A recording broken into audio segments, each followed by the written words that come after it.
Alrighty then, folks, this is Alan recording another comprehensive Magic the Gathering Arena draft video. Let's fire off some more Premier Draft as Zendikar Rising. And they give you like a full art land every single time you enter. So eventually, if you do 5 of them, you'll get all the 5 full art lands for Zendikar Rising. So, yeah, we'll see what we had the pleasure of opening today. Pack 1, pick 1. Let's see. Pretty powerful rare. Obviously, you want to have lots of islands with this, but that's not pretty difficult to get going. It's a really difficult creature to attack and block into. Unless you have like a Death Toucher, I don't really see any amazing way to get around this card, and having this being cost 2 more to cast a target is pretty obnoxious. So I think this is going to be my first pick. There's Azov Consumption, which is okay. Usually the ability isn't super amazing since it doesn't really affect the board state, but it can be a decent molded dual face land and a spell in the late game if you're aggressive enough to utilize. So yeah, this is a fine card. Moss Pit Skeleton, decent payoff for the black-green +1/+1 counters deck. Just being able to recur this over and over again is quite scary, especially when you can constantly kick this. And the best comment in this pack is probably Rural Eruption. Risen Riptide, also quite a sleeper in the set. I think the pick here is the Cherax, the Raging Isle. If Cherax, I don't know how to pronounce it, Charax was in this pack, I'd probably take the Rolling Eruption to stay open. But yeah, this is a pretty powerful card. Okay, here there's nothing amazing in blue. The best cards are like Fearless Fledgling and this Sajiri Shelter.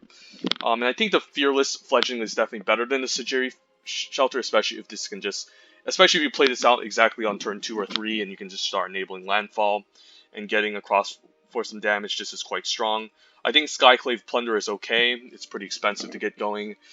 Yeah, it's okay, but I'd rather just have Divination in the set. I forgot what it's called, like Field Research, I think, over the Skyclave Plunderer, because 5 mana is a lot to cast.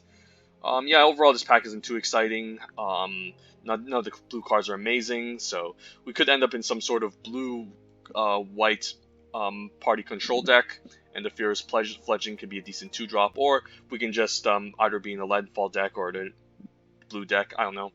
Overall, both of these cards don't really fit into the same deck archetypes, but they're the most powerful cards in the pack, and they do kind of keep us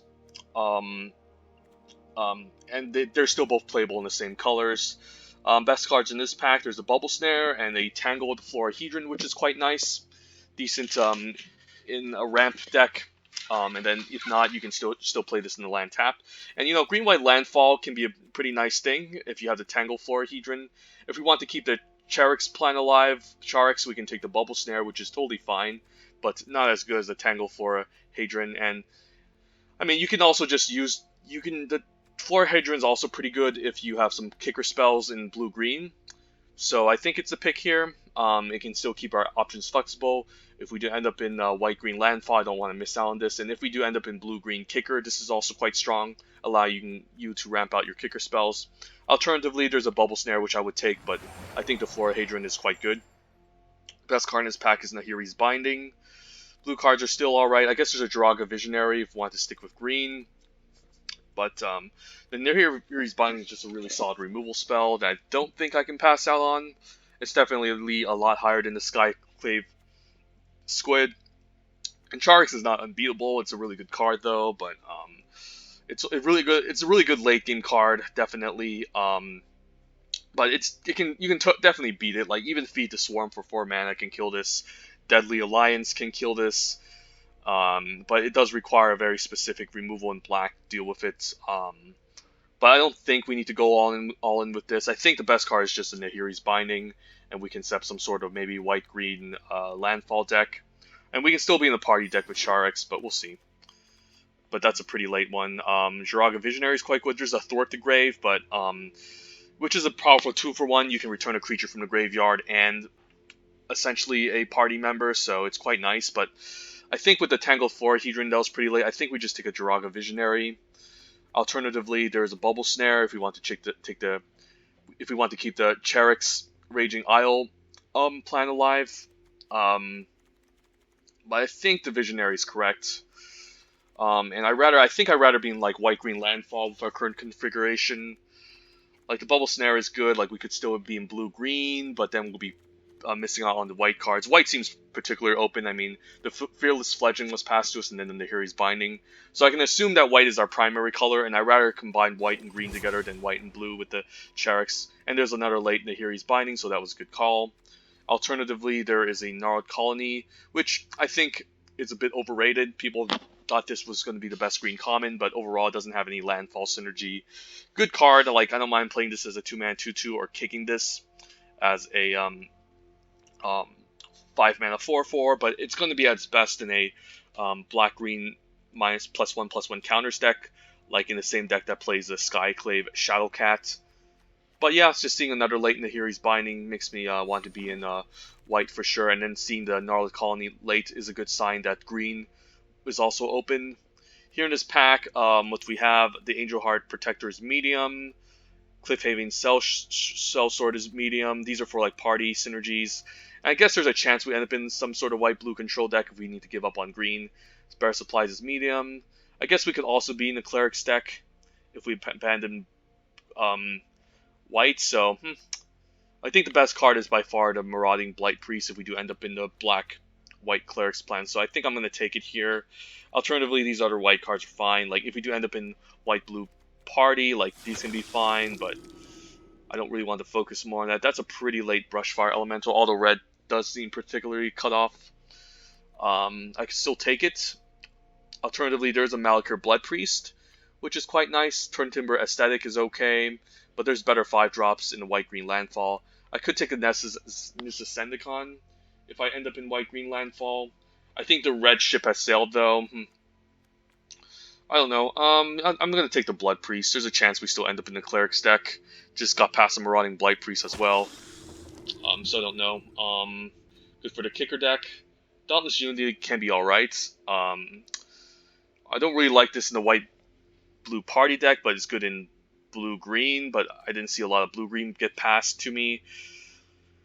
I don't really like this card. It doesn't seem very good. Let's just take the Dauntless Unity. Maybe we need some sort of Anthem effect for this deck if we're looking to go wide and beat down.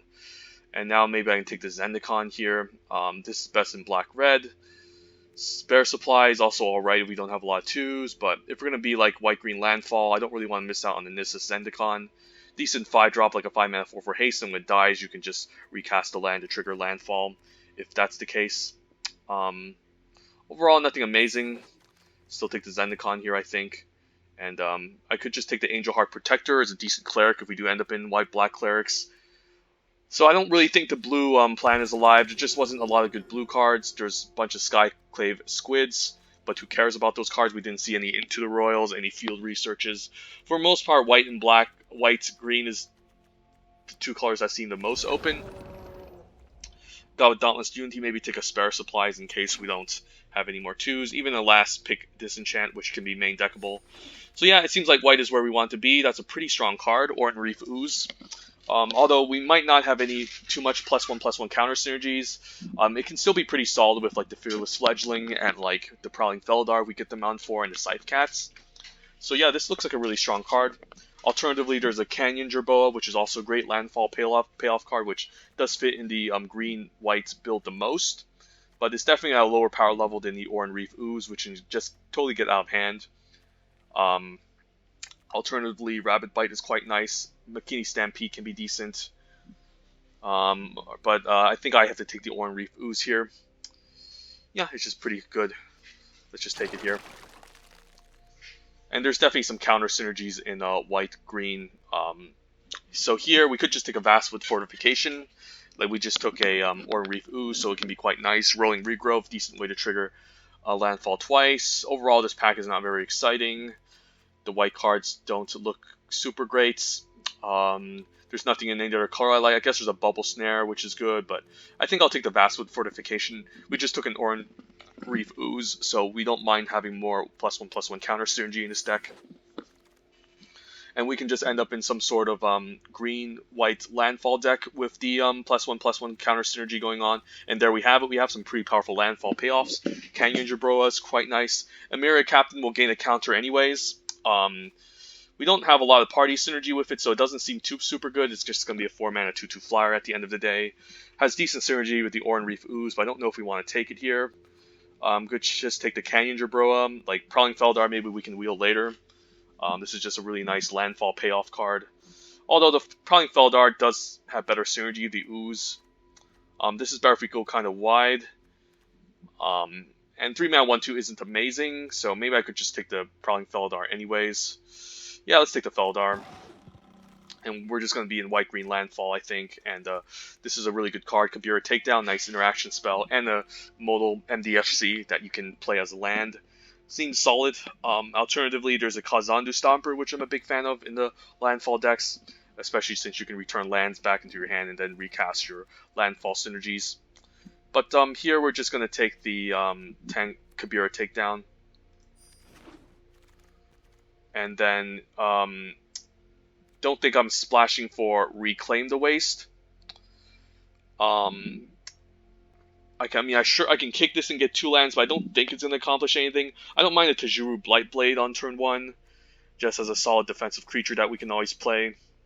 Late rolling Eruption, so red could be open from our left-hand side, but I still think we're going to stick with the white-green landfall plan here. There's a Spoils of Adventure. We could end up splashing this. Like, it's definitely more exciting than a Tajuru Blightblade.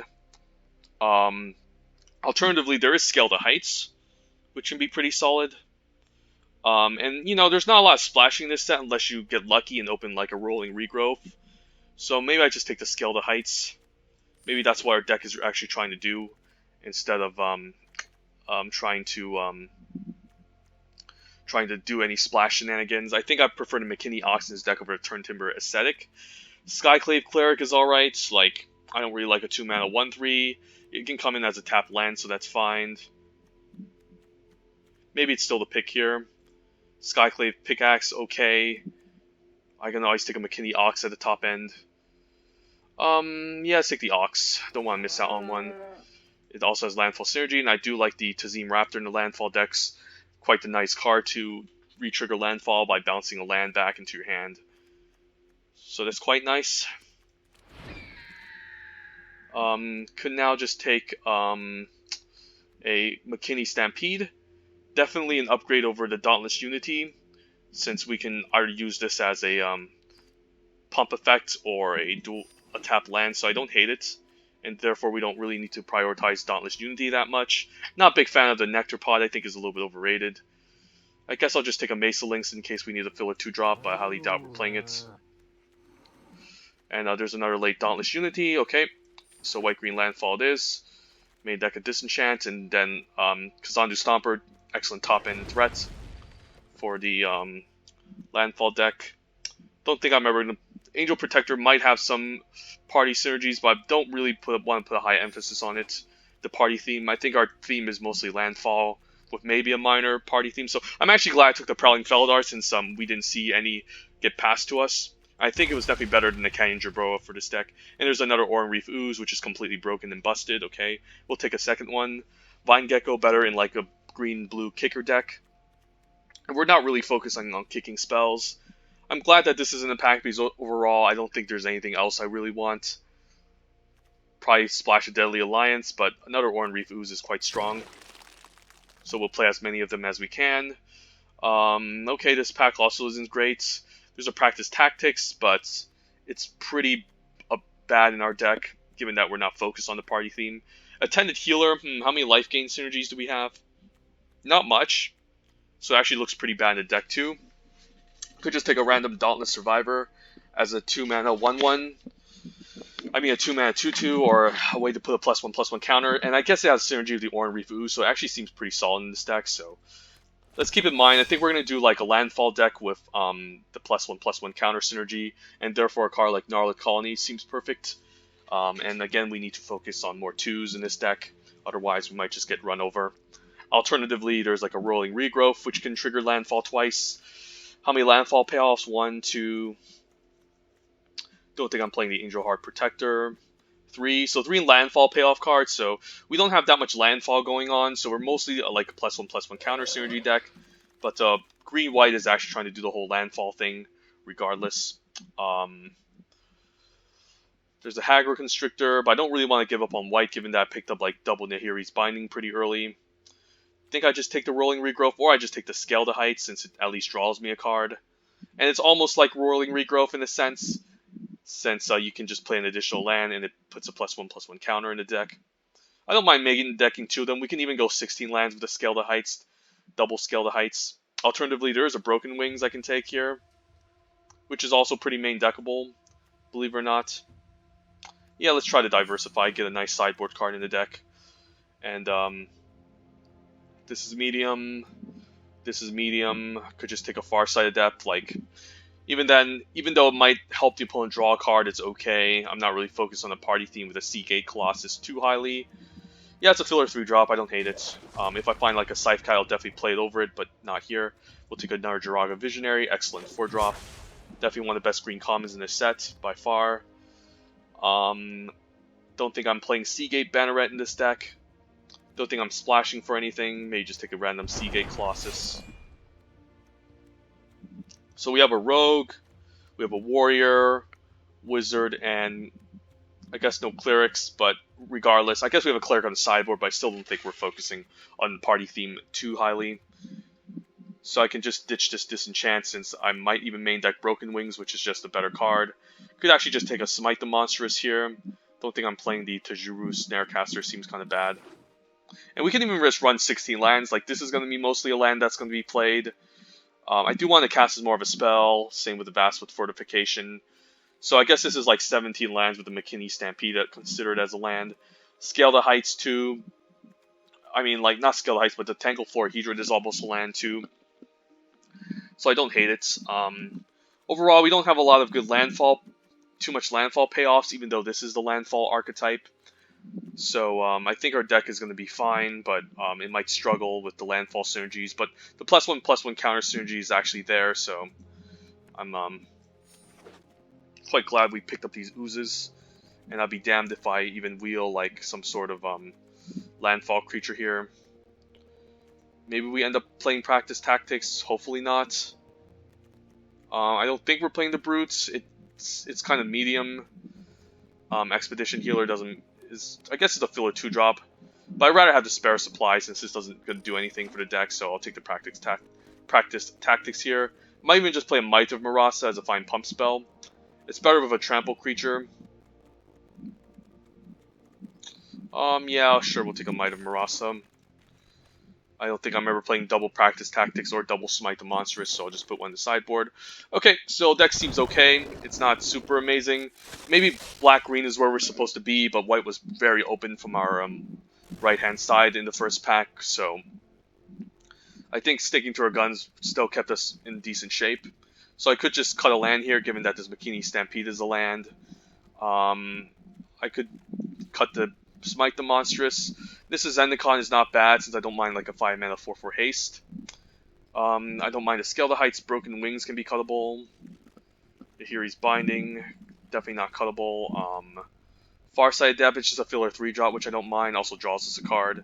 Spare Supply is not amazing, but we might need it as a filler 2-drop. Might of Marasa is also cuttable. This is a good removal spell. Vast with Fortification I don't mind in this deck. Practice Tactics doesn't seem very good. Like, we do have like a Rogue, Warrior, Wizard, but it's just too situational, so I can ditch the Practice Tactics because we're not really focusing on the party sub-theme here.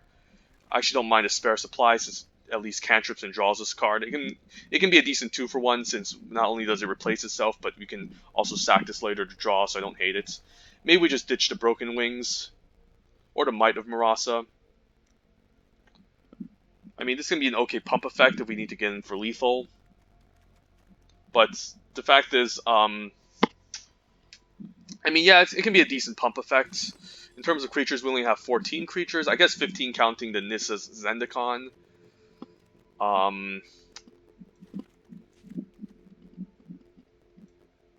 I mean, this can be a decent way to get in for lethal if the opponent doesn't block something. And we might have a situation where we kind of need to get in as much damage as possible. So I actually don't mind the Might. Maybe we just ditch the Broken Wings.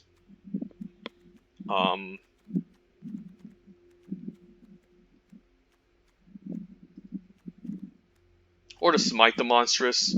1, 2, 3, maybe 4 removal spells. Spike the Monstrous and Broken Wings are both like situational removal. I guess it's a higher chance I'd play the Broken Wings. There's just a lot of artifacts in the set that you don't mind destroying a bunch of flyers and enchantments. So, and this is a little bit cheaper than Smite, which is really expensive. So I think it's something like this, and our mana base slightly favoring green, so we can go like 9/8 at the very least. We do have some double white for the Nahiri's Binding, so I don't want to go below these planes. We have a couple of 4s. The Zendikar, Makini Ox, and Kazandu Stomper are pretty expensive to cast. Alternatively, I could go 16 lands, but I mean, I guess we can always cast a McKinney Stampede anyways, so yeah, we'll try something out like this. I'm hoping we don't flood out and not find any playables later on, since that's going to be a problem. So if I'm going to go 16 lands, what would I throw into this deck? None of these cards I really like. Tactics seems like whatever. Seagate Colossus. I mean, I guess Seagate can be a decent top-end card, but it's still kind of expensive to cast without the party synergies going on. How much do we have to ramp with? 1, 2, maybe Scale Heights can ramp us into something.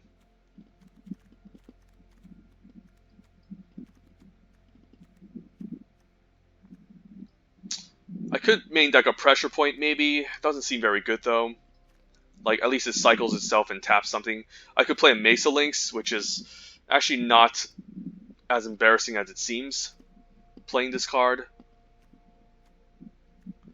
Because I'm afraid we might run into a situation where we flood, and we currently don't have any flood protection. I mean, I guess the MDFCs are kind of like flood protection, but either way, if we play most of them as lands, it's going to be a problem. So I could actually see myself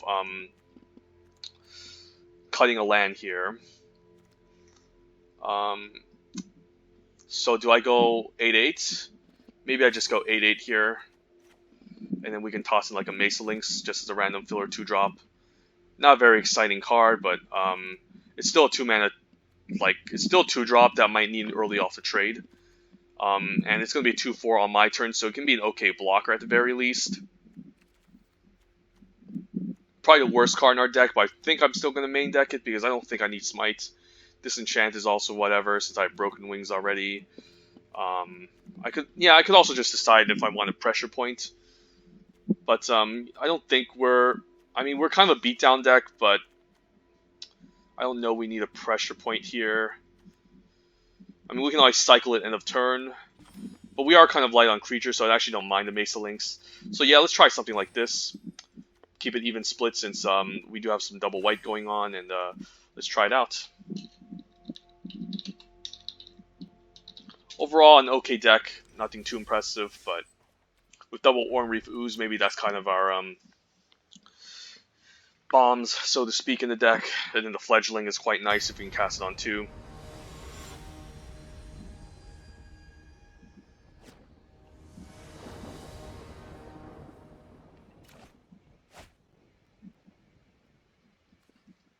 Okay, Fearless Fledging on 2. I can't say no to that. And then Oran Reef Ooze on 3. Pretty broken opening hand, so to speak. And then the Broken Wings can maybe answer a flyer that can block the Fledgling or some sort of annoying artifact or enchantment I have to remove ASAP.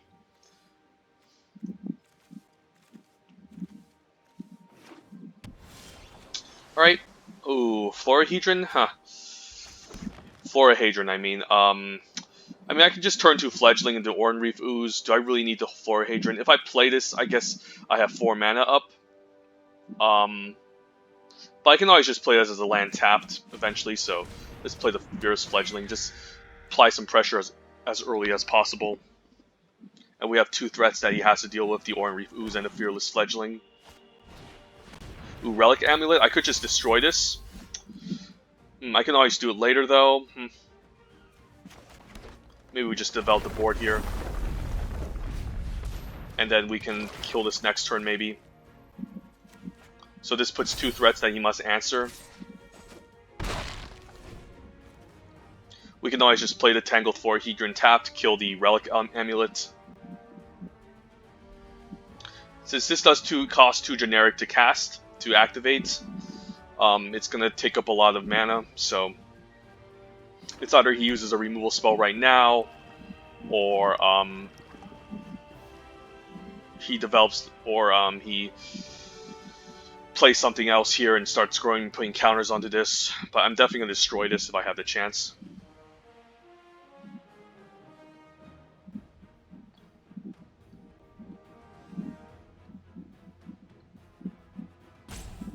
I'm wondering what he's doing. I think he's playing a bounce. Okay, that's a good one. Blood Chief's Thirst. Okay. I think he was deciding what he wants to kill here. Yeah, let's just move the combat. I can play out the Dauntless Survivor, or I can just destroy it with Broken Wings. I guess I don't mind playing this tapped. And then I could just Broken Wings this. Or play out the Dauntless Survivor, and then, yeah, let's play out the Dauntless Survivor. So maybe then, we have more creatures to grow next turn with the Oran Reef Ooze. And he still needs to pay 2 mana for the Relic Amulet. So he would need some way to destroy my Ooze, and then, activate the Relic Amulet, which would be a lot of mana, so he can't just pay 2 mana to activate this. There's no off in the set which will trigger this Relic Amulet, so I think we're in decent shape. And then most of our creatures will be out of range with this will outclass this Relic Amulet. Okay, yeah, let's just move the attacks here.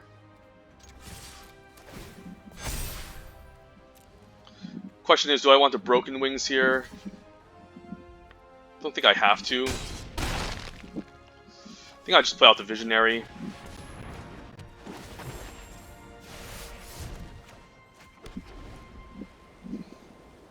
And this Relic Amulet is going to take a long time to get going.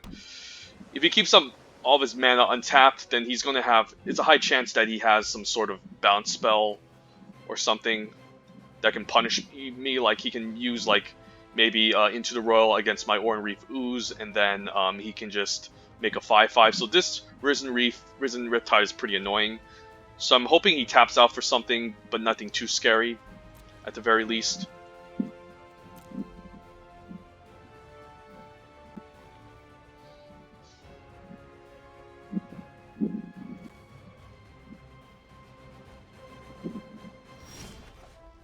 Okay, I could play out the Stomper.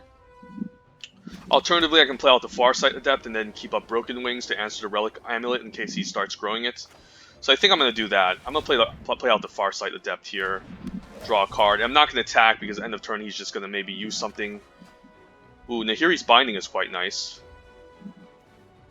Yeah, maybe we're just Binding here. Yeah, let's just do it. Or I can set up for next turn and then use Broken Wings end of turn against with the Relic Amulet.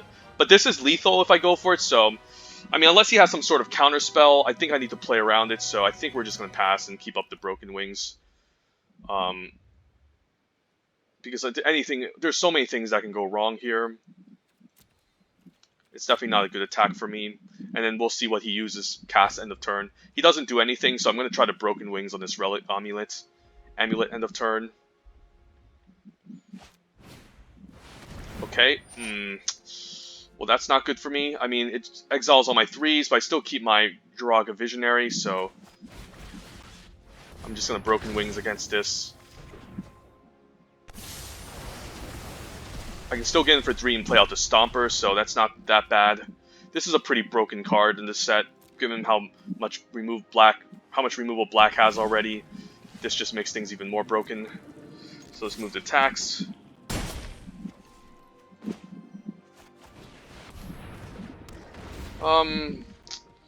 Yeah, just play this. Let's just... I don't mind just returning 2 lands here. And then we'll just play out the land anyways and say go. There's a chance we get one of our landfall creatures that I don't mind growing. Cunning Geyser Mage kicked, okay. Guess I'll just replay the Stomper here. Alternatively, I could just Binding and attack for 3, but I think the Stomper is too good. So next turn I'm planning to maybe use the Nahiri's Binding, so maybe it's fine just bouncing 1 land. Don't plan on trading with this 3/2.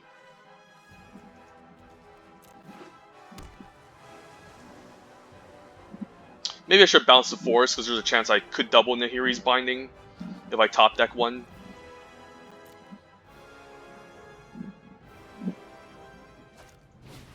Cunning Geyser Mage, a second one, okay. So I guess now I don't mind trading for one of them.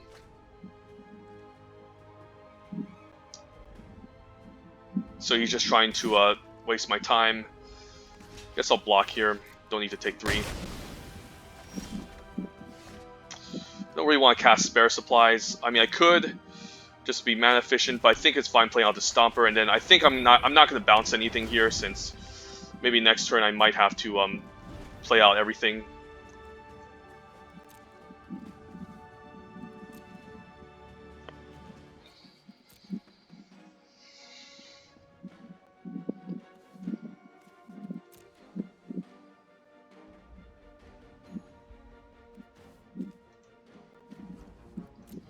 So it was nice answering the Broken Wings, otherwise I think he would have eventually got like a huge Relic Amulet going.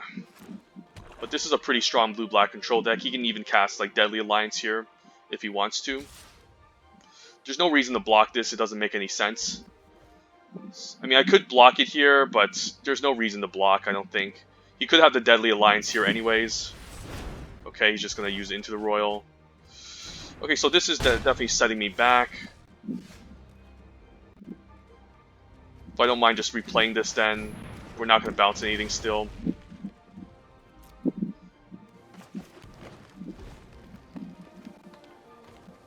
And then eventually we can maybe spare supplies and play something else and play a million spells. But yeah, you can see how powerful blue-black can be in this set.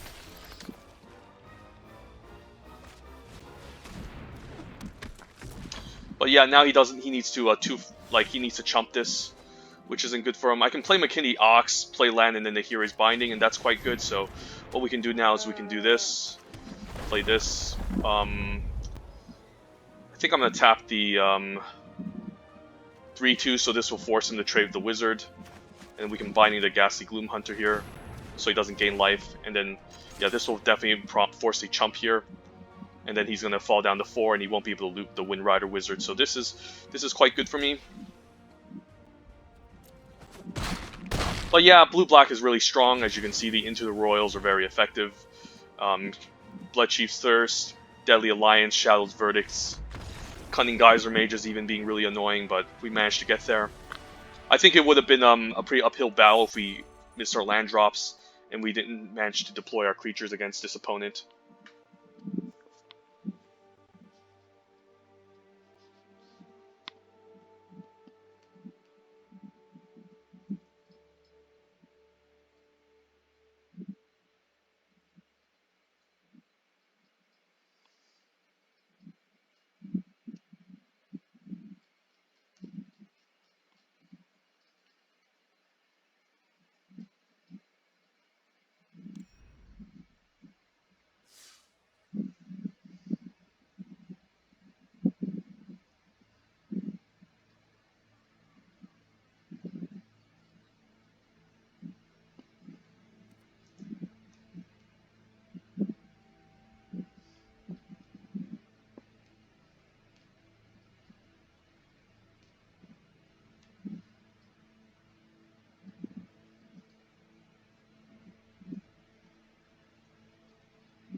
I guess we can play this out on turn 2. Not a very good hand. We're on the draw. Man, we have Jiraga Visionary. We'll get to turn 4. If we can get Fledgling on turn 2, it's great, but we can't always guarantee that. Okay, another Dimir broken deck and another Relic Amulet. Okay, yeah, let's play out Dauntless Survivor. I don't mind it, and if you top deck the Ooze, that's great. If not, we'll just play out the Spare Supplies.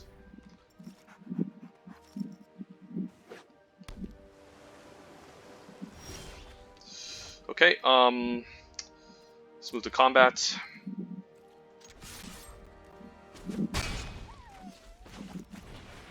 ensure that we get our 4th land drop. So I'm playing the spare supplies. I could maybe play around counterspell by playing the land first. So hopefully we top deck a land next turn because we don't really have anything to play unless we top deck either white or a green source for Jiraga Visionary. Okay, I guess a tap land isn't bad. I could sack this to draw a card instead. Do I want to do that? Alternatively, I could just play this as a land tapped, at the very least.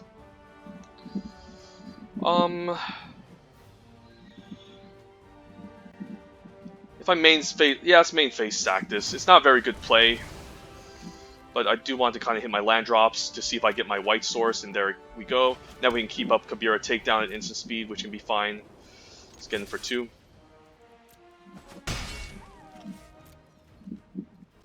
So this can deal 1 damage, so it's not going to do much, but he might flash in or play some sort of 1 mana flash creature and I can get rid of it. Yeah, sure, that's fine. It still stays on the battlefield for the Kabira takedown. Opponent's just trying to be mana efficient here. We'll say go. Don't really want to play an Ooze into all of his open mana. If he has a counter spell, I think I'm fine playing out a Jiraga Visionary and getting it countered. Still nets me a card. Yeah, I have a discard, so maybe I'm forced to play this as a dual land, but either way, it is a land drop that I need to make for my turn, so I'm fine playing this. Opponent also seems to be flooding, unless he plays like an insane bomb that I can't answer here. I think we're in decent shape. Yeah, let's move to combat. He probably has a counter spell, so might want to double spell this turn. We'll see. And if that's the case, what do I want to double spell with? Maybe Farsight Adept and then Ooze. I think we need a double spell just to be mana efficient, or I can just play out the Tazim Raptor and get back my plateau. I think I'm gonna try that. Actually, let's tap our mana first. It's like this, yeah, this makes sense. Play out the Tazim Raptor. Bring back the plateau. And then we can still play the Farsight Adept. It also draws the opponent a card, but I just want to build a board, obviously. And now this is fine. We have a board, the opponent doesn't. Risen Riptide is whatever, I don't need to attack into it.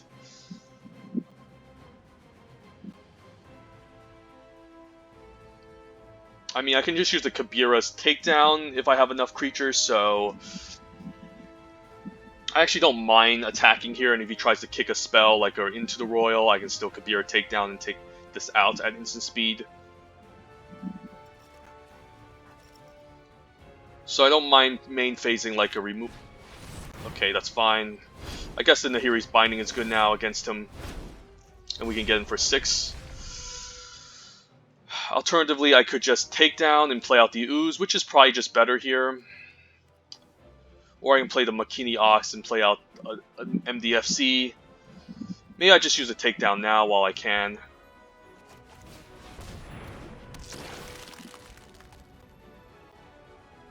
Let's put it onto another creature, I guess. Maybe the Farsight Adept.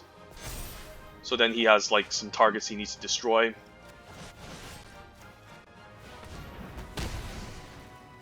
And then we can get in for 7. Question is, do I play out this MDFC? Probably not, since I might need to McKinney Ox and tap something down. So we're in good shape. The opponent flooded out, didn't play anything too valuable. No board wipes, no insane bombs, just a bunch of bubble snares, and the Relic Amulet that didn't even get a single trigger. So I was quite scared against this opponent, not only being Mythic rank and playing Dimir, but with the Relic Amulet, but sometimes you never know.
Alright, opening hand. I mean, we have a turn 3 play, 2 turn 3 plays, and a Prowling Feldar. I don't mind playing this tapped. Yeah, that seems okay. I think I'm going to play this tap since I want to get to land 4 with the Prowling Feldar, so I think this is fine. We can maybe leave the Far Side Adept. We'll see. With black and green, there's bound to be removal, so it could like play around a removal spell. At least he doesn't put a counter onto anything. Alternatively, I could just play the Oran Reef Ooze to make him tap out for the turn.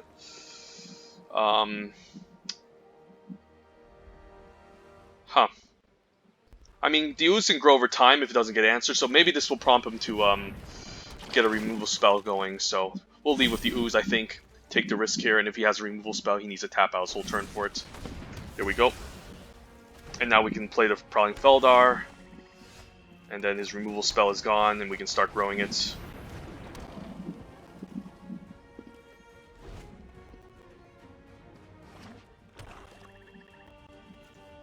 Could just have another removal spell lined up. Wow. Opponent is removal.deck, essentially. Guess we'll play the Far Side Adept here. Keep up the Might of Marasa. I don't really like the Far Side Adept, but, I mean, it also draws us a card, so I'm not going to complain. But it also gives the opponent a card, which, you know, not very good in some circumstances. But 3-mana 3/3 is alright, at the very least. That's a card I can't deal with. Might have to Might of Marasa and trade, which I think I will. Yeah, I have to do it. It's a 2-for-1, but I really can't. I have to deal with this card right now, otherwise it's just going to get out of hand.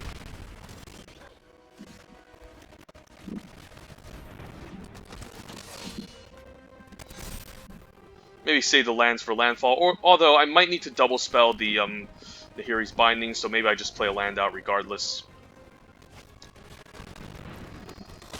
That's like whatever. I can still tap it since it can gain Death Touch eventually. I guess a 2/5 is pretty hard to attack past, so I'm fine just using the Hiri's Binding on it. Or I can just kick a Gnarlid Colony, maybe that's just better. Yeah, just want to develop the board first, I think, instead of and keep the land in hand instead of trying to attack for 2.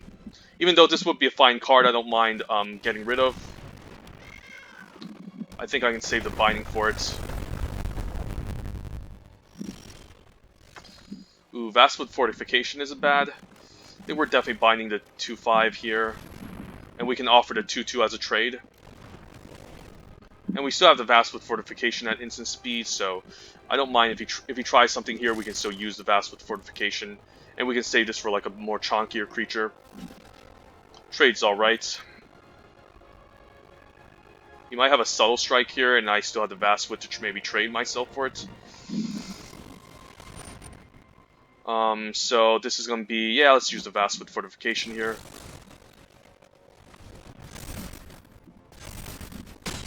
Surprisingly enough, that was pretty good. Now we have Nahiri's Binding for any other large bombs that he's about to play. Unless it's another Crag. Another Cragplate Baloth.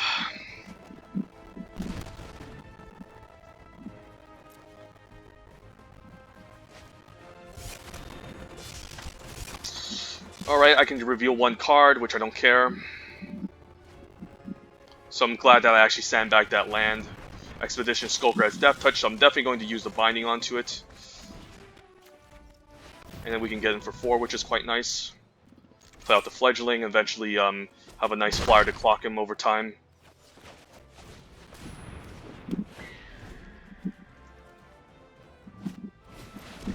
Ooh, Stomper, I didn't want to see that top deck. Yeah, top deck Stomper is definitely really scary. That's one card I wish he didn't have. That he didn't top deck.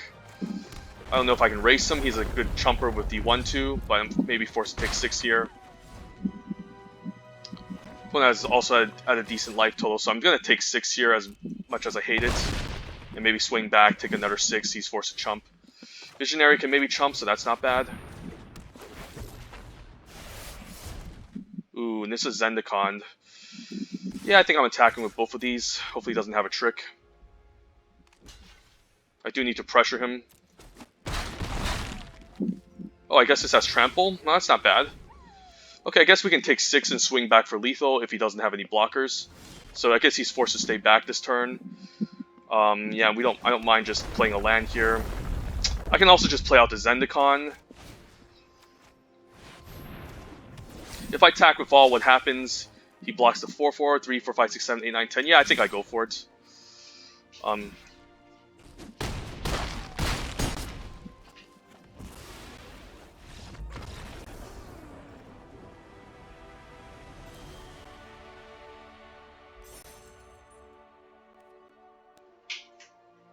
And we're currently 3-0, not bad for our medium landfall deck.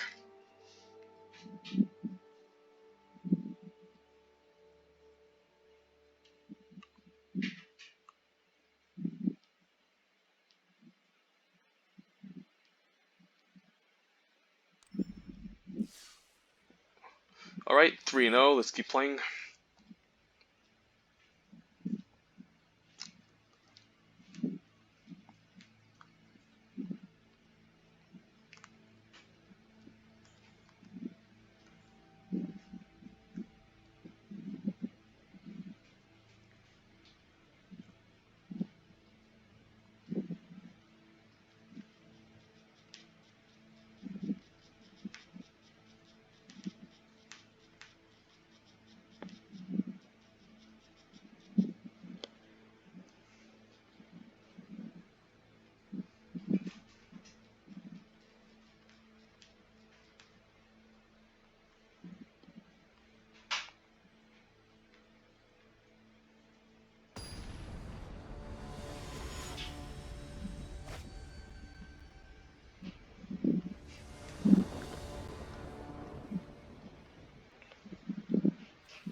Okay. We do have the Oran Reeve Ooze on 3, we just need our green land drop. I mean, this can go pretty sour. We're on the draw though, so I'll try it. We have 2 draw steps to eventually get our green mana going, and this is a pretty good curve if we get our green mana. Although we could just get milled here. Okay, I guess I'm playing this tapped. So happy that I picked this up. The opponent's going to start milling us. Maybe we can win the game before he kills us here with the mill. Even the Relic Amulet, pretty nice. Pretty nice removal spell if we can string together a bunch of instants and sorceries, which blue does play a lot of. So.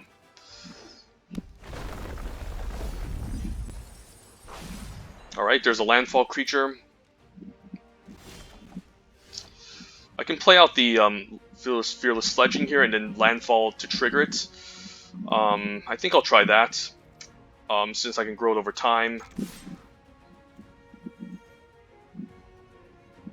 I'm hoping he just falls for this, or I can just play out the Ooze. The Ooze could just be better. If he has a counter spell, I guess I'm going to play my Fledgling first anyways. So, which one is more important to me? Maybe I'd rather have the Fledgling countered since he can eventually just grow this Relic Amulet, but I think he has an Instance and Sorcery lined up, regardless, so. Yeah, let's play out the Fledgling. It's probably going to get countered here. I won't be surprised. Manages to resolve. Okay, we can put a counter onto this. Alright, that's actually not that bad. I mean, if this manages to resolve, then that's quite nice, but he can maybe take out this Fledgling next turn with a cheap instant, and then use the Relic Amulet to kill it, so he probably has it going already, so I'm not going to be surprised here.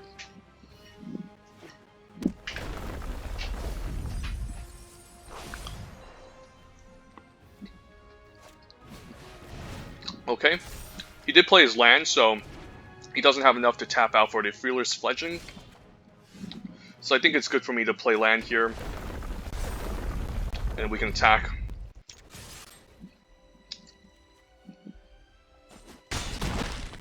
And I don't mind the Visionary here, just to play on curve and dig us deeper. Since we're essentially just trying to win the game by damage, and the opponent's trying to win by milling us and killing our stuff.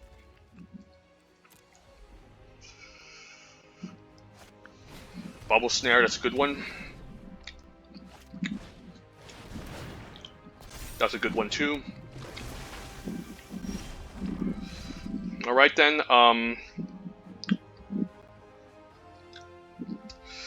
I guess I don't mind trading.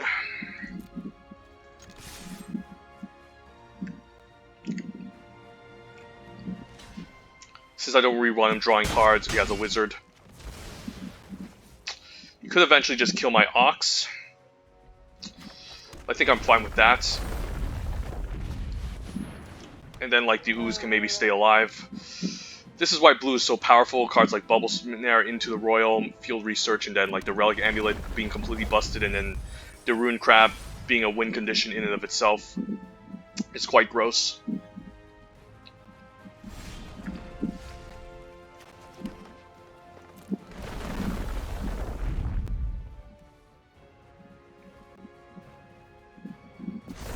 And we are flying out a lot here. I'm hoping he just pulls the trigger on this Dauntless Survivor. Living Tempest. That's not a card I want to see. Guess he'll just kill my Ooze rather than the Ox, but I think he'd rather kill the Ox.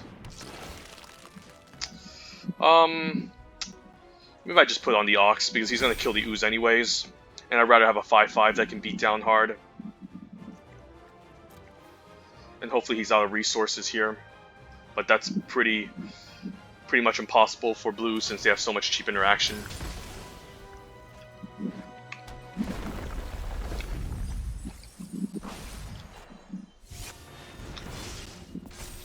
I actually don't mind just tapping down the Tempest and attacking for 5 here. Since this might prompt a Rune Crab to trade, and he can stop milling me that way.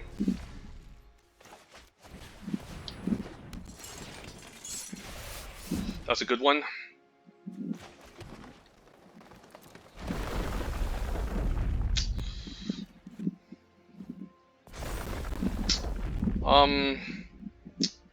Sure, let's try to get him for 5. And I'll put the counter onto the Oran Reef Ooze, so then he needs to also kill the Ooze as well. And this forces a chump, so now he won't be able to mill me to win. He needs to play a bunch of removal spells and deal with my creatures. I still have maybe an Nahiri's Binding left in the deck. No, I don't. I actually have the Kabira Takedown, maybe. Yeah, I still have the Kabira Takedown as a removal spell. Both my Draga Visionaries are gone. I do have the Kazandu Stomper as well on turn 6. So there's still a chance I can get through with this. I also have a Territorial Scythe Cat. I don't know if I have one, actually. No, I don't have a Scythe Cat in this deck. Maybe a couple of lands. Because we also have that Go Wide Pump effect as a land still in the deck. Bubble Snare, that's such a broken card. Lucky enough, we can still tap down the 3/3. Seafloor Stalker's pretty annoying. Yeah, I think I have to tap down the Living Tempest because you can just block and do things here, so.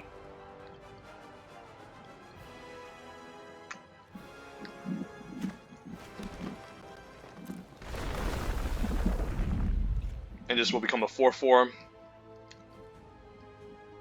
And if he tries anything here, I can just, I guess I can stack the spare supplies before combat, but yeah, I should have done that.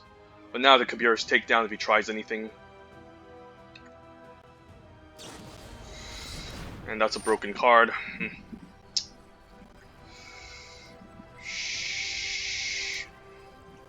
Should have done this main phase. Actually, it didn't really matter, so. Alright.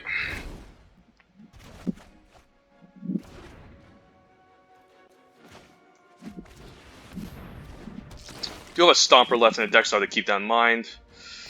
Yeah, let's just use the Kabira Takedown. Kill the Living Tempest before it becomes a problem.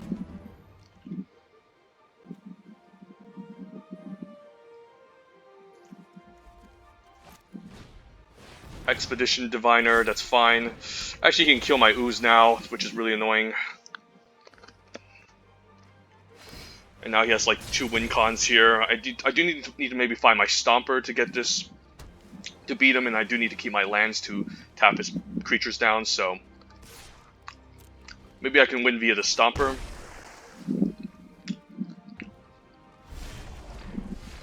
Might of Marasa would have been great. Let's just pass the turn. Yeah, I still have the Stomper that can get through. But the opponent might have more removal spells, which can be really annoying. Also passes the turn, okay.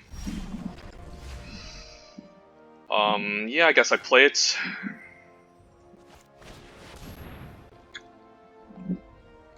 He might have a counter spell here.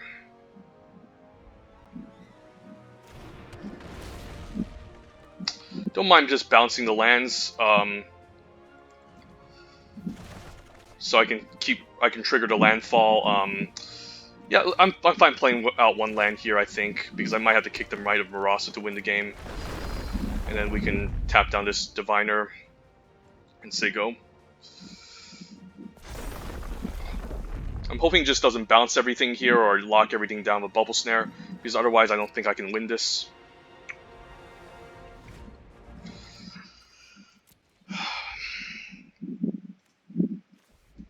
So another Bubble Snare is game over. He can also into the Royal to set me back. There's so many things that can go wrong. Low Mage's Domination, sure, there we go. There's our broken card. So this is again for the mana cost, right? Yep. It's CMC, so he can steal it. Well, that's quite a bummer. Now I can see how broken blue is in this set.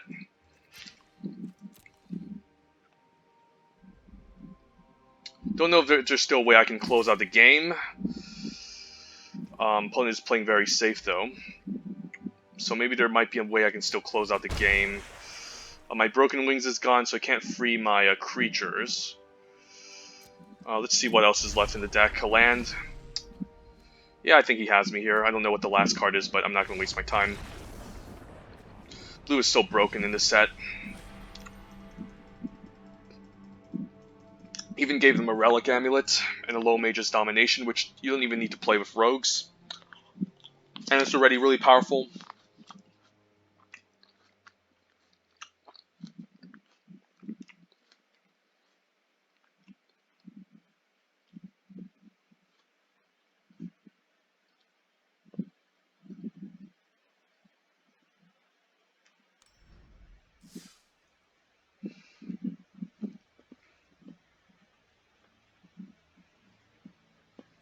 Alright, just need 1 more win. Maybe we can get back most of our gems.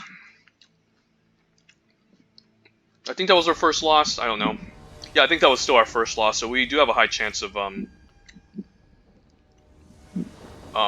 maybe getting to 7 wins, since this deck has also been doing quite nice. This hand isn't as good though, but I can still lead with like a Gnarlid Colony. Yeah, I'll try it. We'll eventually get to turn 6 for a Kazandu Stomper.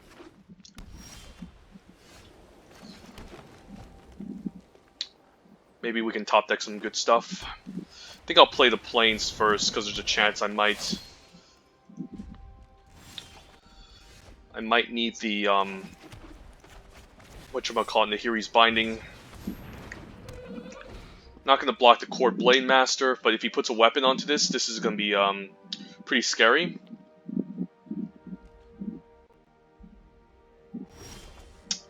Ooh, there's the Oran Reef Ooze. I could just attack here. Actually don't mind attacking. Then we can play out the Ooze second main. And white doesn't have any amazing removal besides like Nahiri's Binding, so I think this is fine. Next turn we can even play out this Makini Stampede because we can eventually bounce it back with the Kazandu Stomper.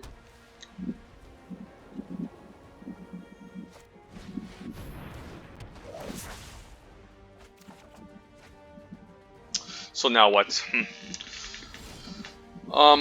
Scale the Heights is not bad. And I also have access to Vast with Fortification if I do that. So yeah, sure, why not? Let's play Scale the Heights. He might double block the Oran Reef Ooze, but we still have access to a Vast with Fortification at instant speed. So I think this is really strong. This is a really strong turn for us. And I'll use a Vast with Fortification if he goes for some sort of double block to blow him out. And we'll just pass the turn. I can even play this out as a land tapped, right? Yeah, I think I'll do that and pass.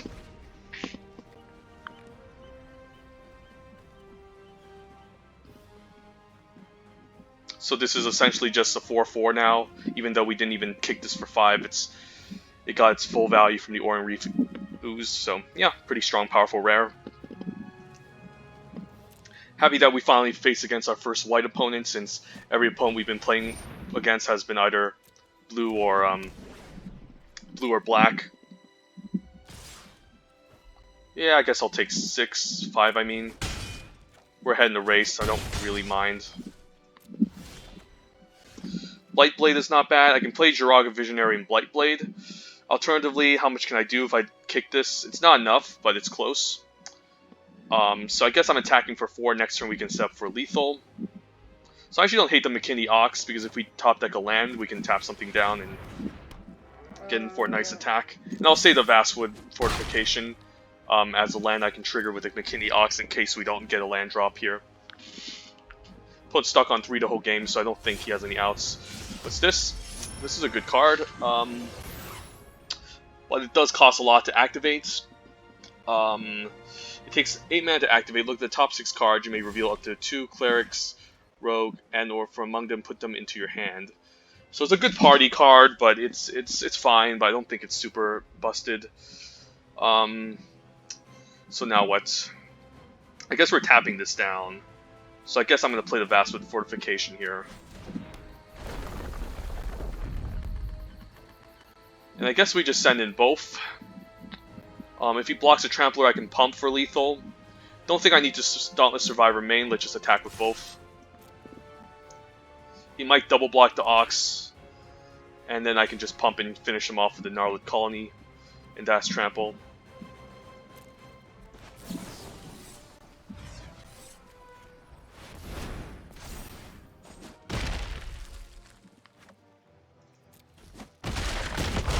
Yeah, pretty unlucky for the opponent, but he did manage to get out his decent rare, but I don't think it's an amazing card in this set unless you can set up like this insane blue-white party deck, but it's still a fine blocker, but I don't know if it's that great. The party mechanic to me just is good if you can get the full party going, but overall it's pretty difficult to get every party member, and white does seem pretty weak in the set. So even though the opponent played a rare, it's still not very good. It's just a fine ground blocker. Pretty hard to activate mana sink unless you can get to 8 mana in the late game. Or 10, I think. Yeah, you need to get to 10 mana to activate, so it's a lot of commitment. But here, yeah, let's keep going. This has the potential to get to 7 wins, and can be a nice video for me to upload against the scary Dimir decks that keep appearing.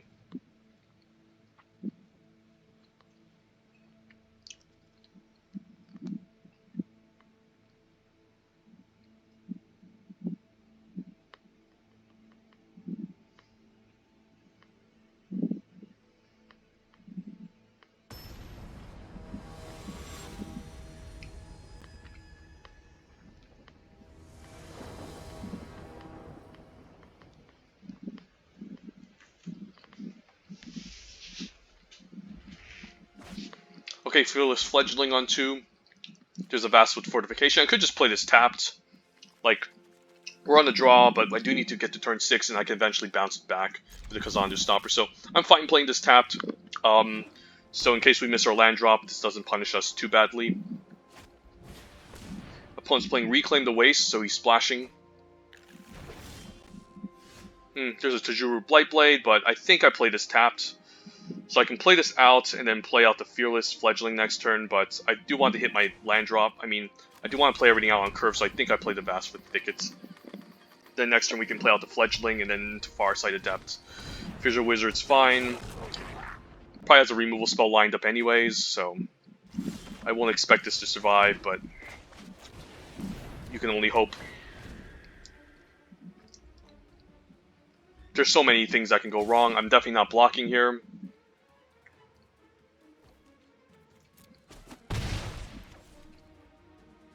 Could see a Rolling Eruption here. Yep. It's too good. Now, Farsighted Adept can hold off this 2-1, but it also just draws him the card, but I'm fine because, again, it's symmetrical, so it's okay. I'm going to play out the planes in case we find a Nahiri's Binding eventually and we need to double white. Skelehite seems decent. Play out the Jiraga Visionary next turn, probably. So there's the Pump Trick, but it's +3/+2, so he would have to 2-for-1 himself in order to get past this Farsighted Adept. Do I mind trading? I actually don't mind trading this. Like, the 3-2 can be pretty annoying.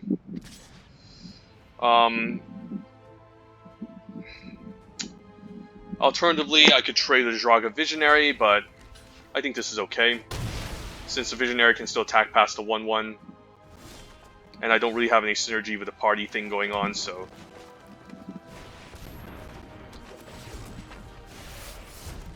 Next turn we have the spare supplies. Skeleheights can actually ramp us as well next turn. Guess I don't mind attacking, playing out the Blight Blade, but...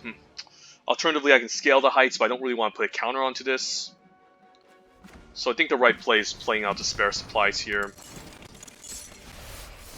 Kabira's takedown is not bad. But I think the correct thing to do is maybe play the Blight Blade, play out the Forest, attack for 3. And then if he wants to trade, that's fine. It's totally fine with me. That's a good trade. I'm not going to block the 1-1, honestly. Just not that impactful.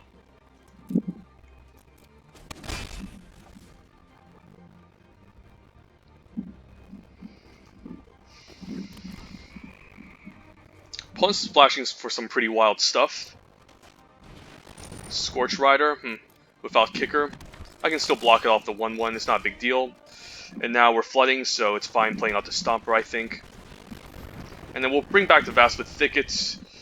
There's a chance I might scale the heights next turn and stack the spare supply, so I don't think I need to necessarily bounce 2 lands back, since we also don't have any landfall creatures.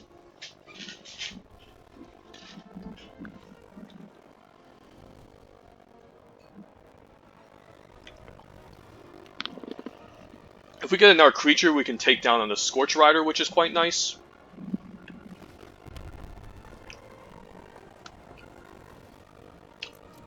So he's playing red-green, but there's no landfall going on. So that's a little bit odd. He's going mostly red-green party, I think, with the warriors, the rogues. I guess there's only warriors here, so red-green warriors. What's this? Okay, if it was kicked, it enters with a 1-1 counter onto it. At the beginning of the end step, if it doesn't have a 1-1 counter on, return to its owner's hand. I guess I'll block it with the Death Touch creature, even if it tramples. I think it's good for me. So that's fine. Now I can play out the McKinley Ox. Don't have enough for Kabir Takedown to kill this. But I don't think I need to get in for 6 yet. So I'm going to play out the Ox, play land. I guess getting in for 6 is a lot, so I could just take 4. Or I can block the 4-4 and use the Fortification to kill off the 4-3.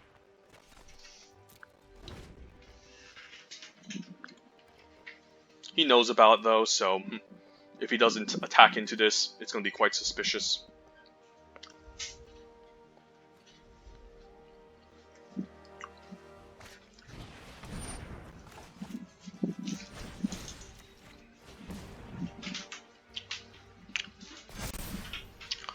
I'm glad to take 4 here.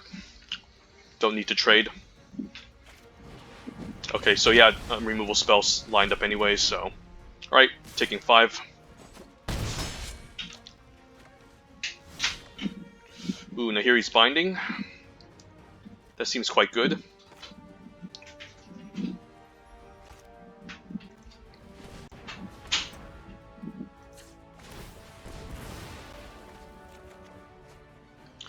And a Might of Marasa. Alright, I guess we just binding here, keep up the Kabira's takedown.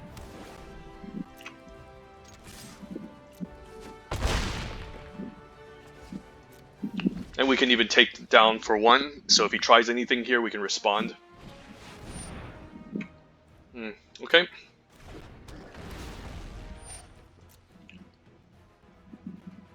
So this is at 6 power. As long as I use the Might of Marasa, I can get rid of it.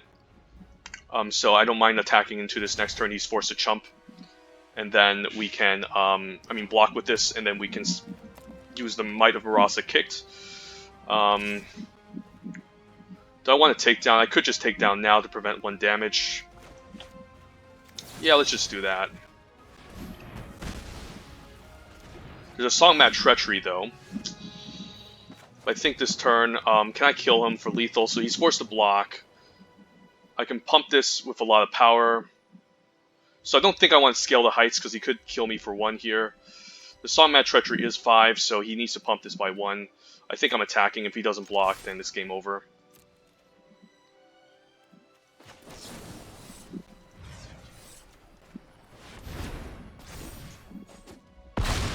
Yeah, I don't think the opponent has any good blocks, because his only out was a Songmat Treachery and swinging in for 12, so kind of happy I put the Might of Marasa in this deck.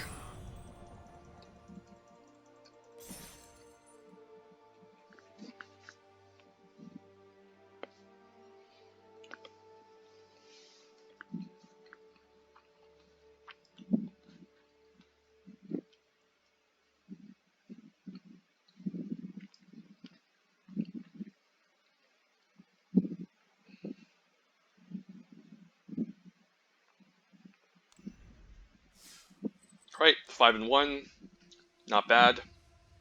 Going to recheck the sideboard quickly to see what I will consider. Again, practice tactics not too good. We already have a land that can do the same effect as this Dauntless Unity. And we're only running 15 creatures, so I don't know if this is that great. We also don't have ways to generate tokens, so it's not looking that good. Pressure Point could have been decent. I haven't seen a game where I played out the Mesa Links yet. But it's still like a 2-mana, a 2-drop that I need to play, because this is a bit of a beatdown deck that I need to try to win the game with. I could consider main decking the Pressure Point, though.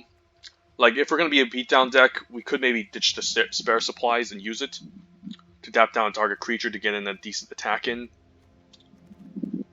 Like, it's actually not a bad idea, because this deck just doesn't have a lot of interaction. We can ditch the spare supplies and go something like this. And this is just really cheap. You can use it on the opponent's turn as well.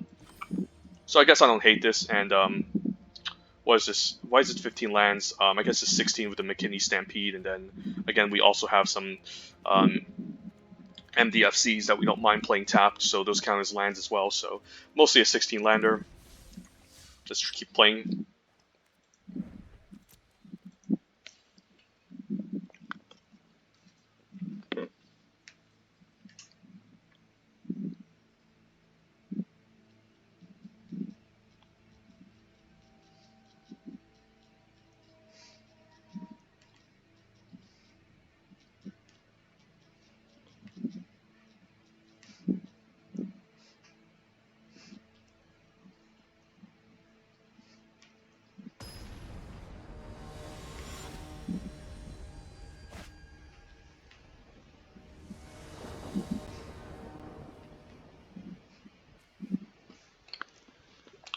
Alright, Dauntless Survivor on 2. Seems okay. Ooh, an Ooze.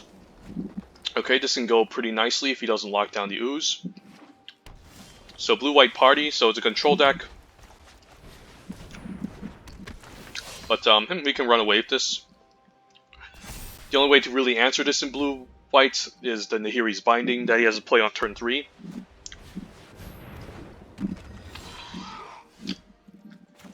I do want to hit my land drop, but I think the Ooze is too good here, especially since it can pump my whole team, and then we can get him for a nice attack next turn.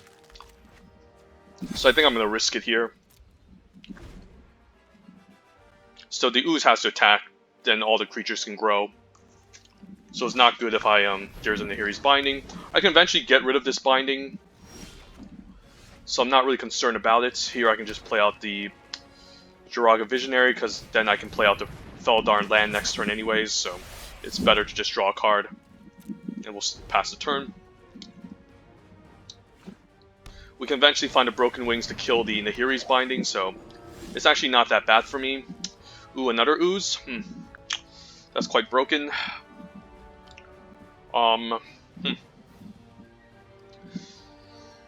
He's gonna trade a 2/2 for the 2/2 here. I could also just play Kapira's Takedown, get rid of this, but yeah, let's play out the Prowling Felidar, I think. I don't mind just playing out the Takedown, just to grow the Felidar. And then I can eventually get back with the Kazandu Stomper, so it's actually not that bad. He's gonna trade his 2/2 for this, do I care? It's not a big deal, I don't mind trading this. Like, even though I'd rather have the Skyclave trade for this, like, I'd rather just get rid of this 2/2 out of the way. And then, so he doesn't have as many blockers. Okay, that's fine. At least that doesn't answer my Prowling Felidar or my future Oran Reef Ooze. So, another Binding, sure. I could just offer to trade here, which isn't bad because eventually he might just double block my Oran Reef Ooze, so this is okay. Fledgling is great, so now Fledgling and then Ooze, also really powerful. Hope he doesn't have a white board wipe in this deck. Otherwise, that's going to be a problem. Another Binding, okay, a million Bindings. Now I can play out the land, and then we can play out the Stomper to bounce back our lands. I'm fine bouncing 2 lands here, since there's a chance I want to trigger Landfall multiple times, so this is quite good. And he could be out of Nahiri's Bindings here, because okay, Vast with Fortification is quite nice. Let's just play the land here. And if he tries anything, I can use some of these pump effects or removal spells at instant speed, so it's not looking good for the opponent.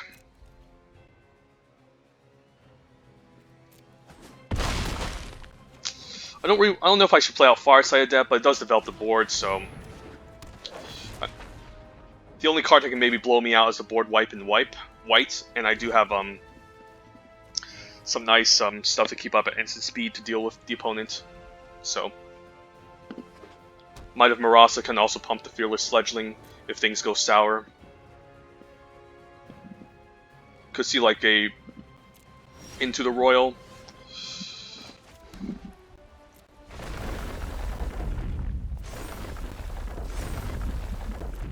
I think I'm attacking with all.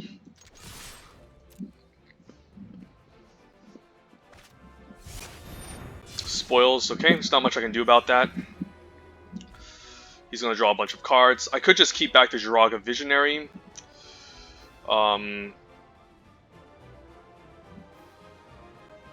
Maybe I could have killed something at instant speed and then he's probably going for some sort of double block. I guess it's game over if he goes for this, because I can just pump here.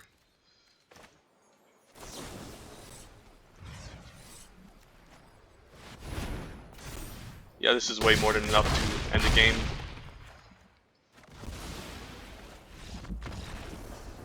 But yeah, it was a nice attempt at a blue-white control deck, but again, the whole party thing is a little bit hard to get going. Not saying Spoils is a bad card, Spoils is an amazing card, like a mini Sphinx of Revelation, but it's just very hard to get all the party members going. So you need like both the Cleric, the Rogue, the Wizard, and the Warrior to get the whole party going, and then if any of them gets killed or answered in your party, then your whole combo falls off. So that's the reason why white is also not that great, since it's more focused on the party theme than anything else, and the party theme is hard to pull off. White is definitely a lot worse in this set, and also the double white for the removal spells, the Nahiri's Binding also makes white pretty bad in the set, and you know there's not a lot of good removal besides like Nahiri's Binding, and maybe practice Tactics, which does require the whole party synergy to get going. So yeah, it's another good reason why white is not super amazing, just because it's not only difficult to get the whole party thing going, but the removal spells are just very, very conditional. Double white for the Nahiri's Binding, and then the practice Tactics requires like a bunch of party members, which if any of them get answers at instant speed, it can definitely be bad. So there we have it. Do a quick overview of this deck. It's just simply just a white-green Landfall deck. Our payoffs for Landfall: McKinney Ox, Prowling Felidar. This is more of a 5-drop. And the Fearless Fledgling, which have been pretty impressive so far. Some other great cards. The other sub-theme in this deck is the +1/+1 counters from the Oran Reef Ooze, and we do have a decent amount of +1/+1 counter synergy from the Vastwood Fortification. The Fearless Fledgling can gain a counter. What else? Dauntless Survivor puts a counter on something. Gnarly Colony gains a counter. Scale the Heights can put a counter onto something. Prowling Feldar gains a counter. Nizza Zendikar comes in with... Actually just becomes a 4/4 haste land, so never mind. So we have a decent amount of counter +1/+1 counter synergy in this deck as well. The theme that we're not focusing on is the party mechanic, obviously, since we're more focused on Landfall and the +1/+1 synergies. Worst card in this deck is probably like the Mesa Links or the Broken Wings or the Pressure Point, but there's kind of like fine filler cards that do serve a role.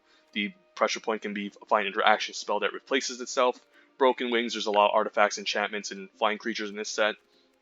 And then the Mesa Link's just a filler 2-drop that we might need early on to pressure the opponent, since we're kind of lacking in 2s. And yeah, overall this deck didn't seem very exciting, but managed to overperform. We're also running 15 lands due to the fact that the McKinney Stampede most of the time will come in as a tap land. So it's mostly like 16 lands, and then we have a bunch of other MDFCs in this deck, such as the Tangled Florahedron, which can be either mana rock or land, which is quite nice.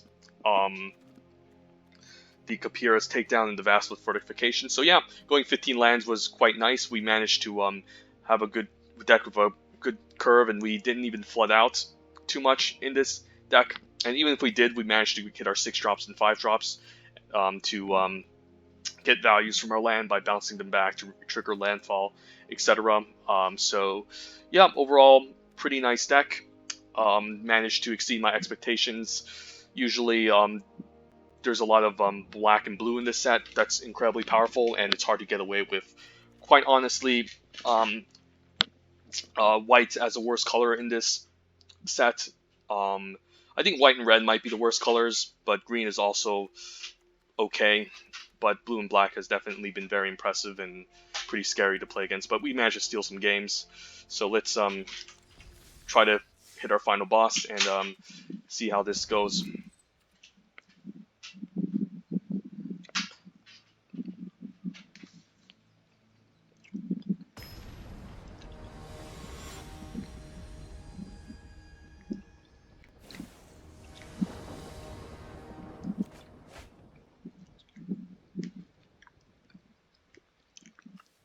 Alright, opening hand, we have an Ooze, not bad.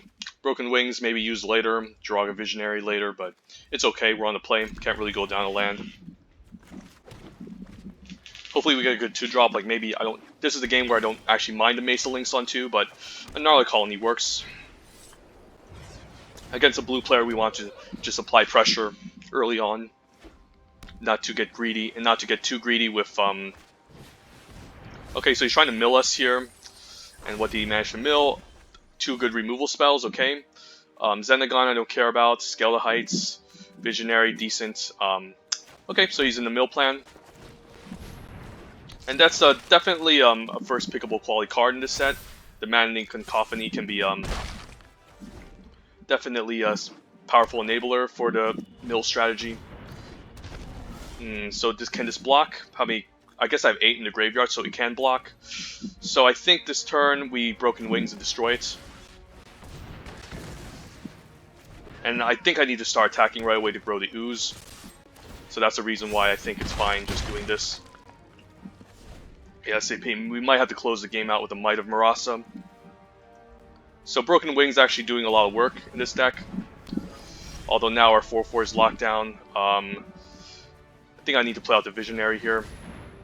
Maybe I should have played out Land since he might have a counter spell. Actually, I won't be able to counter that anyway, so let's play out the Land, attack for 2. We might get away with a kicked Might of Marasa to steal the game. Master Wind's quite a powerful card. I don't mind just using the Might of Marasa to kill it if he goes for some sort of play here. Let's just attack. I'm hoping he blocks. I mean, what can go wrong, right? Yeah, I guess I don't need to use a Might now. I can play out the Raptor. I don't care about triggering Landfall, but I don't mind just having another untapped land to maybe represent something. Yeah, the fact that you even giving blue a powerful mill spell that can enable 8 right away is pretty scary to play against in this set, so definitely lean towards blue in this set, guys. Don't sleep on it. Now he has a whole bunch of stuff he can keep up, Vanquish the Weak, Bubble Snare, etc. So much good removal. I don't mind him attacking me for 4 here. This isn't enough for lethal, but I can at least swing in for 2 to maybe slow him down.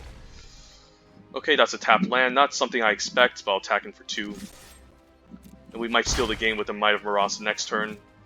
I'll play this tapped since I do want to play out my Kazandu Stomper eventually. Hoping he taps out and he doesn't block my 2/2 next turn so I can steal the game. If he does make me discard 2, I'm going to be quite upset. Okay, at least that wasn't kicked, so...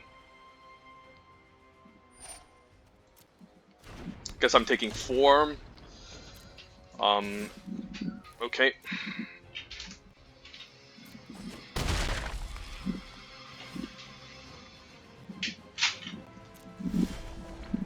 Okay.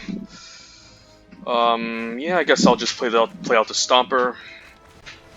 And we can keep up the Might of Marasa as well. Please no counterspell. Why do you have to get blue everything in this set?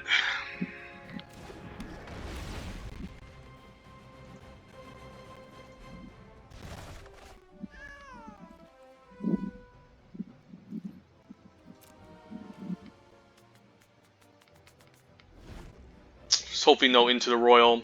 I'm hoping he might just Into the Royal and attack with everything, so then I can maybe steal the win with the Might of Marasa. That's a fine card, I don't care about it. Okay, I'll take 1. Alright, let's see how this game goes. Do I need a Dauntless Survivor here? Does it accomplish anything? I guess if I Dauntless Survivor, I can pump. I could maybe like go multiple. Maybe I just attack. Let's just do that. Yeah, maybe I don't need the Actually, I could have maybe put the counter on the Kazandu Stomper because if he chumps to the 1/1. Oh, that's annoying. Okay, never mind. I guess I don't mind trading with this 2/2. And then I hope if he doesn't block it, I can just kick the Might of Marasa and maybe win the game. Sure. That might have been my only out.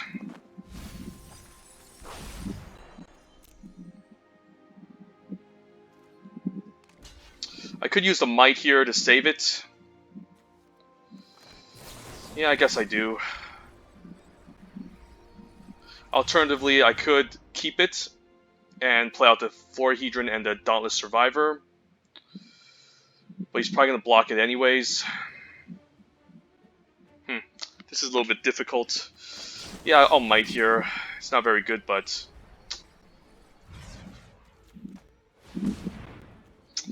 Hopefully he doesn't have anything respond here. There could be a Blood Chief's Thirst, but I don't think that's instant speed. So now we can kind of build up our board here. Now I'm going to have trouble with attacking past the Master Winds though, so that's going to be a bit of an issue.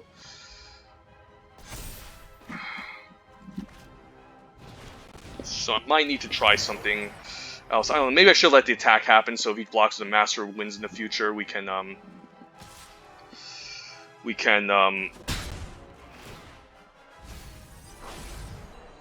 damn, that was our pressure point. We do have a Nahiri's Binding left in the deck that can maybe lock down the 1/4. But there's a Relic Golem. This opponent's deck is so insane. Jeez. Yeah, it's so insane. Like, I can't even interact with this.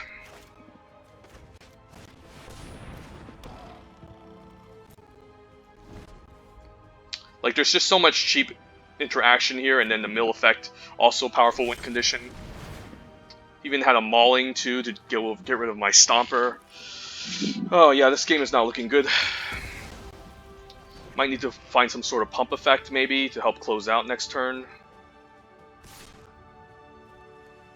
He can start milling me for 2 as well, and keep up a blocker, so I think I need to get very lucky here, even to my Disciple. Definitely sacrificing the Ooze.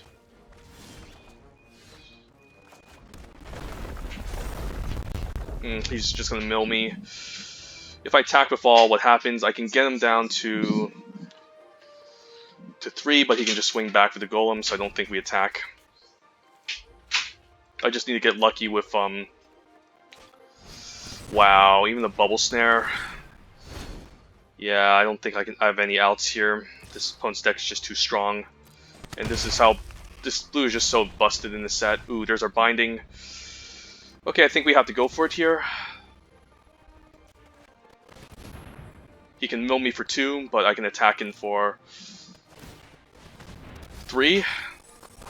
There's our pump effect that I think we needed, so...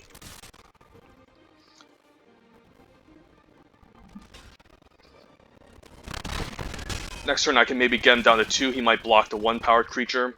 And hopefully he's just out of stuff here, and he's just top-decking lands. Since the opponent has been drawing a lot of insane stuff lately, Cunning Geyser Mage even kicked, and this becomes a 4-powered creature to end the game. Yeah, this opponent's deck is so gross and disgusting. It makes me question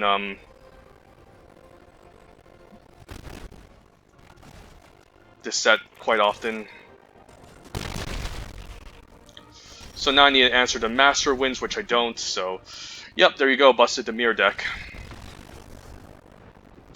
So that's kind of like the cheat sheet for the set. Just draft Dimir, and then you'll get all your powerful payoffs and win every game of Limited. So, all right, 6-2. That game was so insane. We even managed to kill his Golem early on, and the opponent didn't even blank in any of his draw steps. It seemed like he had a playable every single turn. Like, literally, there was like no turn where except turn 1 where he played a land and just passed. And with triple Bubble Snare, it's definitely hard to win games like that.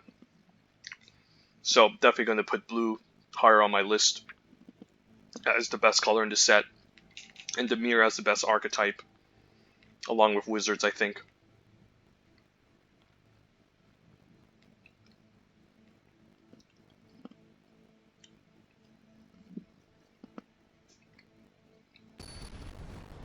And hopefully we don't face against Dimir again, because they have all the interaction, all the removal, all the powerful win conditions, all the card draw, everything you need. I mean, this is not a great opening hand, but I can still play the Vastification, play out the Tangled Florahedron, and ramp. So I'll try it here. Alternatively, I could just play out the Tangled Florahedron tapped. Hadron or Hedron, we'll see. So I definitely want to cast the Ooze on 3. I might need the extra ram. Like, this does put a counter onto a creature for me to use the Oran Reef Ooze, but I don't have any creatures currently. So I think the correct thing to do is to play this tapped, and then play out the Florahedron as a mana rock. Another Dimir deck, well, why am I not surprised? Okay. Maybe I can eventually kill it, but this is just going to keep milling me. And it's going to pump his whole entire team once he gets to 8. Alright, those weren't bad. Those are fine mills. Because I do need to hit my land drops. And hopefully I don't run across any, I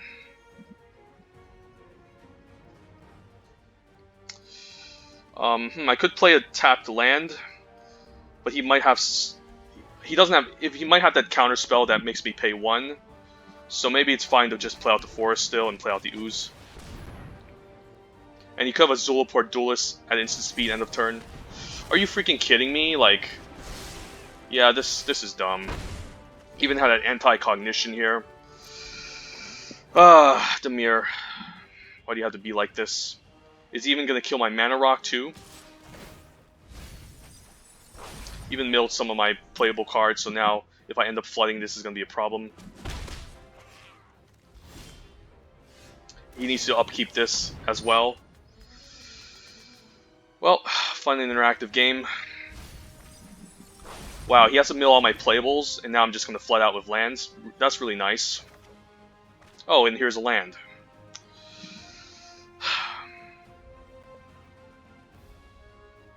Why are you putting a stop on my steps, dude? Come on, you're winning the game. Stop. What's this guy even doing? I think I want him to hear he's bind, but I think I'm going to cycle a pressure point on this pre-combat. I mean, on his upkeep, maybe. No, actually, I'll just do pre-combat. Maybe I should have prevented the draw step from happening. I'm going to cycle this pressure point here, so he doesn't mill me anymore. It prevents 1 damage. It's not a lot, but I'm still going to do it. I guess now this is a 2-3. Now he can flash more rogues end of turn. Does he have another Glacial Grasp at instant speed?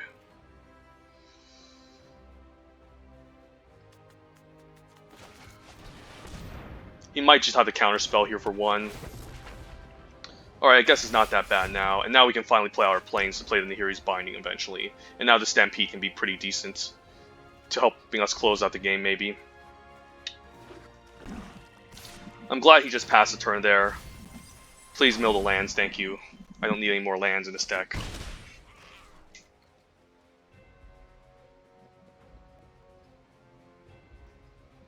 Do you have more instant speed? Come on, you probably has like you probably have like Into the Royal, a million Glacial Grasp. It's Dimir is just not fun. Okay, another upkeep trick. Sure, I don't really care. I'll tap it for mana.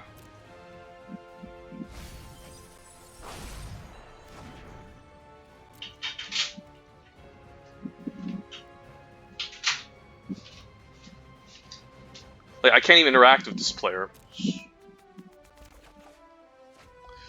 And now I just drew a bunch of lands. Yeah, I think I'll just... maybe binding onto this? I don't know, let's attack.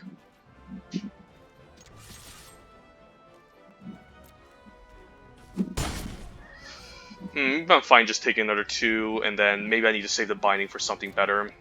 Yeah, I don't mind him milling me here, it's okay. I think the only way to win is through damage here, and he just milled so many playables. Like, this card is just so insane as well. I think I'm going to use the takedown on it before he has another annoying counterspell.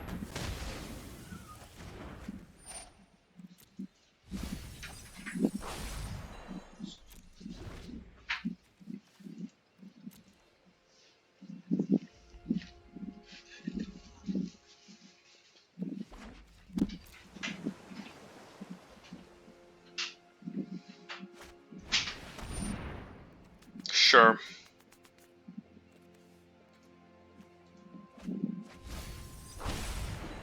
Hey, mill me even more. Really fun. And you probably have Into the Royal too, so I'm not... This is so dumb.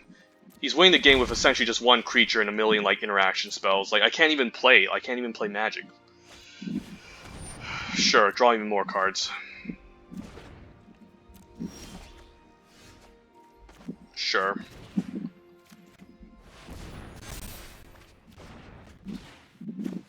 Maybe I need to get in for 5 against this opponent. Like, the real plan is to go wide, but I think I need to get in as much damage to win this game quickly. He probably has a Capture Sphere for this, but what can you do? Dimir is so unbeatable in the set. Like, alright, at least those are 2 lands gone. I still have the Kazandu Stomper in the deck. Actually, no, it's gone as well. So I'm actually not in good shape at all. Alright. Okay, another tap trick, sure.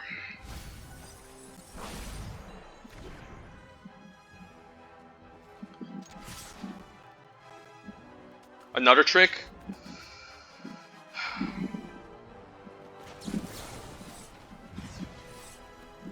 I have to go for it.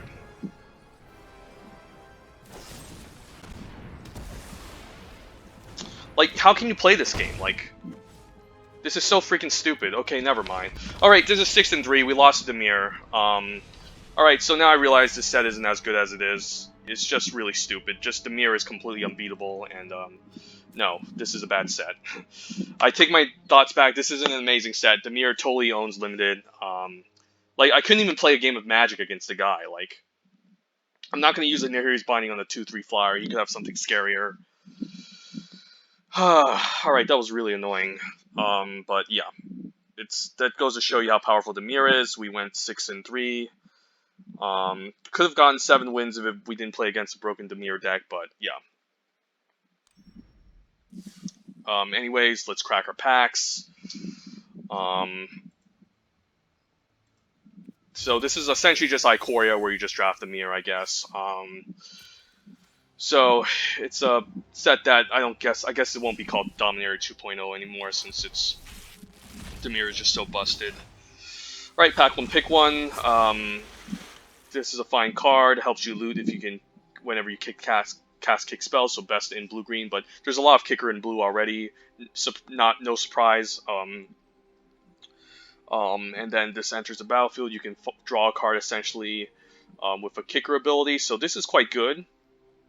Not only does it help you loot, but it can find you a card off the top, a 3-mana 2/2 that finds you a card, so it's pretty solid. And again, blue is the best color, draft Dimir, whatever, so I would probably take the Coral Helm Chronicler over the Skyclave GOP, even though Skyclave GOP is also pretty strong. Like, essentially a 3-mana 5/3 trample is really gross, and then at common we have the Rabid Bite, and then Risen Riptide as an overperformer. But definitely going to take the Coral Helm and draft an annoying kicker deck, like the last opponent that we played against. Legion Angel's alright. I would probably take the Vine Gecko since it has a lot more synergy.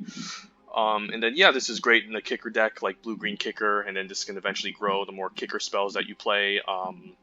And also like gives you a discount for kicker spells, so this is great. Legion Angel's okay, not exciting, still dies to like Into the Royal. Double white is hard to cast, white is the worst color, and finding another Legion Angel is difficult because it's at rare, so it's not great. Gnarly Colony, not super amazing as well. A lot of people said this card's would be one of the best green commons, but it's okay from my opinion. Definitely, I think it's a little bit overrated.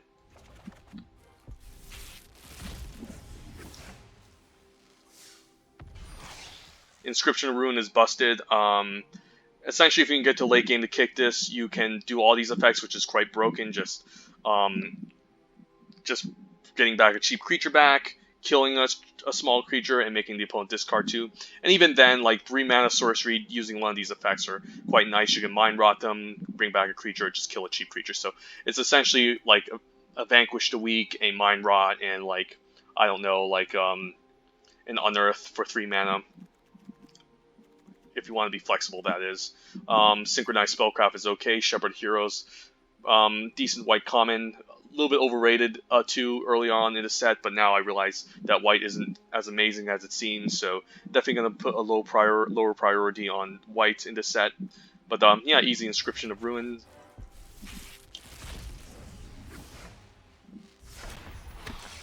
Nightmare Channeler is really powerful, great in the Blue-Red Wizards deck. Honestly, something that you want to play in the Blue-Red Wizards deck.